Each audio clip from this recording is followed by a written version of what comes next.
Predstavte si zorganizovaného muža a ženu, ktorá je stelesnený chaos. Takýto pár na vás čaká v knihe Takmer dokonalá od Michaly Reis a ja vás vítam pri recenzii na túto knihu.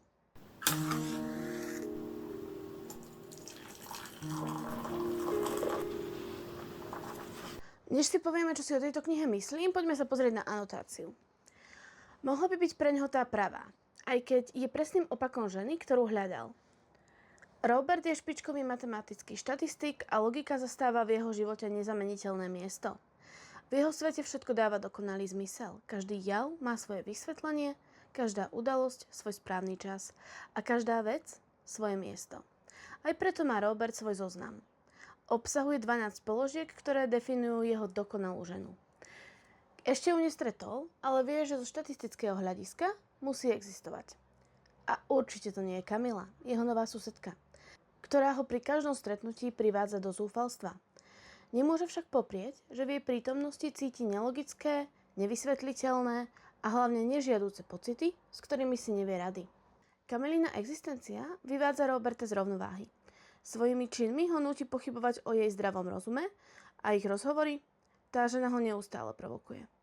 Väčšinou má chuť uškrtiť ju, ale niekedy nie. Žiadna interakcia neprichádza do úvahy, veď Kamila nespĺňa jediný bod z jeho zoznamu. Anotácia knihy je možno trošku zveličená a nadstrelená, ale nie je vyslovene zavádzajúca. V podstate vám kniha dá to, čo anotácia sľubuje. Než sa pozrieme na vnútrejšok knihy, poďme si povedať niečo o tom, ako kniha vyzerá. Je to kniha v pevnej väzbe s celkom veselou obálkou, bez oriezky, ale však nemusíme mať oriezku všade. Čo sa hrúbky týka, kniha má 440 strán, ale neviem vám povedať počet kapitol, pretože kapitoly nie sú číslované. Oni majú svoje názvy a aj celkom vtipné úvody, kedy väčšina kapitol začína nejakými položkami Robertovho zoznamu a nejakým zhodnotením, či to Kamila spĺňa alebo nie. Ale samotne číslované tie kapitoly nie sú a nie je to úplne zosynchronizované ani s tými bodmi Robertovho zoznamu, takže počet kapitol neviem, rátať sa mi ich nechcelo. Kniha ako taká je rozprávaná z pohľadu oboch postav, aj z pohľadu Roberta, aj z pohľadu Kamily a ak sa nemýlim, je to písané v prvej osobe jednotného čísla. V tejto knihe som natrafila aj na jeden podľa mňa celkom zaujímavý jav, prvok, situáciu, kedy bola jedna scéna rozobratá z pohľadu oboch postav. Najskôr bola daná scéna opísaná z pohľadu Kamily a pri predeli pokračoval, alebo respektíve tú istú scénu opisoval Robert. Prišlo mi to celkom zaujímavé a trochu ma mrzelo, že takýchto scén v tých knihách nebolo viacej. Bol to celkom zaujímavý zážitok pozrieť sa na jednu situáciu z oboch pohľadov. No a konečne si povedzme niečo o príbehu samotnom. Kniha Takmer dokonalá je v podstate romantickou oddychovkou, ktorá má v sebe veľa vtipných momentov a veľa vtipných pasáží a myslím si, že sa pri nej aj celkom dobre pobavíte a sú tam aj celkom vtipné narážky na rôzne veci. Okrem romantiky a vtipu sa z tejto knihy môžete čo to malo aj dozvedieť. Napríklad ja som sa dozvedela, ako vzniká Včelia kráľovna. Na druhej strane, aj keď zrovna táto informácia ma celkom zaujala, tak obecne som tú včelárskú vsúku, čo v knihe bola veľmi neocenila a povedala by som, že ma nudila. A v niektorých častiach sa kniha aj dosť venuje nejakým matematicko-logickým, filozofickým problémom. Mne prišli celkom zaujímavé, ale viem si predstaviť, že tiež pre niekoho môžu byť skôr nudnejšie, takže nemusí to sednúť úplne každému, ako nie je tam toho extra veľa, ale je dobré s tým rátať alebo o tom vedieť. S príbehom ako takým som nemala problém. Až na miestami nudnejšie informačné okienka bol príbeh vtipný, zaujímavý, mal spát a proste ma bavil. Ja osobne nepatrím medzi ľudí, ktorí by prechovávali nejaké silné emócie voči hlavným postavám. A už duplom nie je nejaké také negatívne, že by ma nejaké hlavné postavy zvykli v knihách vyslovene štvať, alebo by som im mala chuť nafackovať. Z princípu ich charakteru a podobne. Ale keby som k takýmto ľuďom patrila, tak si viem predstaviť, že postavy v knihe by ma štvať mohli. Ja sa teraz nechcem nikoho dotknúť, pretože ak som dobre pochopila záver knihy v podobe nejakého doslovu autorky a v podstate aj obálku knihy, tak to vyzerá tak, že autorka sa inšpirovala svojim vzťahom s jej manželom. Takže ja sa fakt nechcem nikoho dotknúť, ale Robert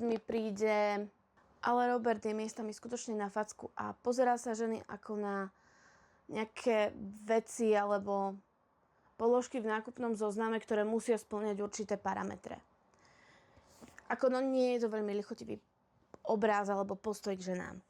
Na druhej strane Kamila je veľmi inteligentná a zároveň aj vtipná. Je bez zábrán a je rozhodnutá Roberta ako keby vytrhnúť z toho jeho uhladeného spôsobu života.